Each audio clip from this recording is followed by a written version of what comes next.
السلام عليكم يا جماعه، في ايه؟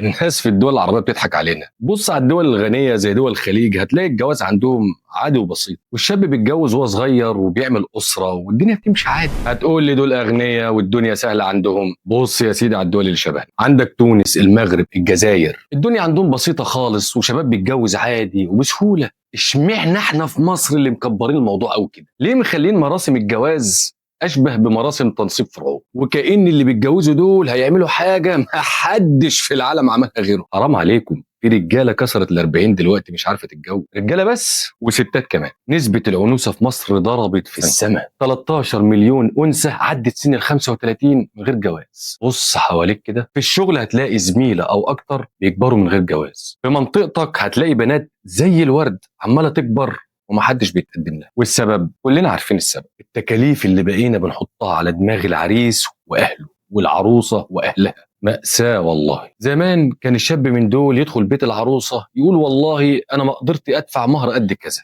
يناسبكم؟ والله لو ابو العروسه وافق بياخد المهر ويفرش البيت، والواد والبت يتجوزوا في حفل اسري بهيج ويشوفوا حياتهم بقى. انما تعالى لي بقى دلوقتي، الجواز بيبدأ بحاجه من الاتنين. الاول عرض لا يمكن رفضه، an offer you can't refuse. تدخل دخلة بشوات، انا هجيب واجيب واجيب واجيب، شبكة ب1 مليون وشقة ب5 مليون وعفش ب10 مليون، مين يزود؟ ومواسم بقى ايه ما تقلش عن الالافات في الزيارة الواحدة، وشوكولاتة غالية مستوردة وعزومات رايحة جاية وبوكيهات ورد غالية عمالة تدبل في الفشخرة الكدابة دي، وفي الاخر بيتطلق. ما هو العريس اللي داخل تقيل كده شاركهم بفلوسه، عايز يبقى السيد وبنتك تبقى أمينة، واخدها بالشكل زي ما اتجوز برضه بالشكل. عايز بنتك ما تفتحش بقها معاه في أي حاجة بعد كده، لا هي ولا أهلها، زي أيام الخطوبة، ولو اتعوجت هيذلها هي وأهلها. ما هو انتوا خدتوه على إيه؟ على ماله. يبقى ما تتفاجئوش بقى إنه طلع شخصية ما تتعشرش بعد كده. انتوا ما كنتوش بتدوروا على الشخصية من الأول. طب ده العرض الذي لا يمكن رفضه. ايه الخيار التاني؟ المفاوضة. يعني واحد على قد حاله راح يتقدم للعروسة وبيبدأ بقى في تفاوض على تكاليف الجواز. انا عليا الخشب وانتوا عليكم الكهرباء، انا عليا الفرش وانتوا عليكم المطبخ، انا عليا النجف وانتوا عليكم الستائر والسجاد. نجف ايه اصلا؟ وقعد حد بيستخدم نجف؟ وتفضل بقى المفاوضات شغاله، الشبكه عليكم والفرح عليا. وابو العروسه يبدا يتفاوض هو كمان، عايزين شبكه بقد كذا، عايزين فرح في القاعه كذا ويكون في الفرح كذا وكذا وكذا.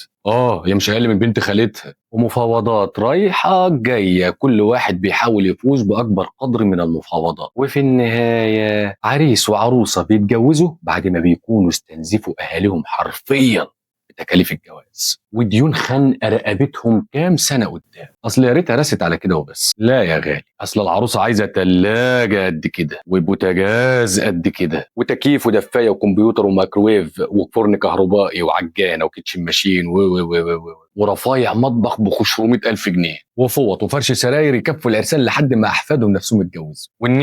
النيش ده لوحده مصيبه، عايز له فيديو خاص. ده تقريبا هو من الاسباب الرئيسيه لعزوف الشباب عن الجواز، والله بتكلم جد مش هزار. وبلاوي كتير قوي شايلينها الاهل والعروسه كمان لو بتشتغل. وفي النهايه بعد العبء ده كله، كل واحد فيهم منتظر من التاني انه يقدر المرمطه اللي اتعرض لها على ما اتجوز. فتلاقي العرايس الجداد في اول سنه واقفين لبعض على الواحده. الضغوط اللي تعرضوا لها في الجواز خلت كل واحد فيهم واقف للتاني على حرف، والنتيجه بعد الضغط ده كله ايه؟ نسب طلاق وخلع غير طبيعيه. نسبه كبيره جدا من الازواج بينفصلوا في السنه الاولى، ونسبه اكبر بينفصلوا في اول 10 سنين، وبتبدا الرحله التانيه بقى، مشاكل وقعدات ومحاكم ونفقه وقايمه وعيال. يا شيخ ده اتعمل للنوع ده من المشاكل محكمه لوحدها، محكمه الاسره. ولو صبروا وفضلوا متجوزين بالضغط ده، غالبا بتكون ست تعيسة وراجل طفشان من البيت طول اليوم. ليه بجد؟ ما تسهلوا على نفسكم ومشوا الدنيا. ايه اللي هيحصل يعني لو خففتوا تكاليف الجواز؟ مش لازم تبص لحد، انت مالك بصاحبتها ولا بنت خالتها ولا بنت عمتها؟ لو توسمت في شخص الصلاح وانه هيكون عريس مناسب لبنتك، ودي يا سيدي كل الضمانات اللي انت عايزها عليه، بس خفف عليه علشان العريس يشتغل بعد كده في الصح، يبقى على الاقل تركيزه في انه ازاي يعيش بنتك ويعملها كويس، ازاي يخلف ويربي عياله ويصرف عليهم كويس، مش مشغول بسداد ديونه وازاي يثبت رجولته بالدراع. خلوا بيعاملوا مفهوم الجواز انه بدايه حياه، لان لسه في خلفه واولاد وحياه كبيره لسه قدام. انما باللي بنعمله احنا ده خلينا الجواز كانه نهايه الرحله، كان مفيش بعده حاجه. فاكرين كده انكم مامنين نفسكم للزمن، جايبين عفشكم ومالين ثلاجتكم ومعبيين دولابكم. ده حتى الاطفال اللي لسه ما جوش عاملين لهم اوضه بمشتملات. غفله والله. يلا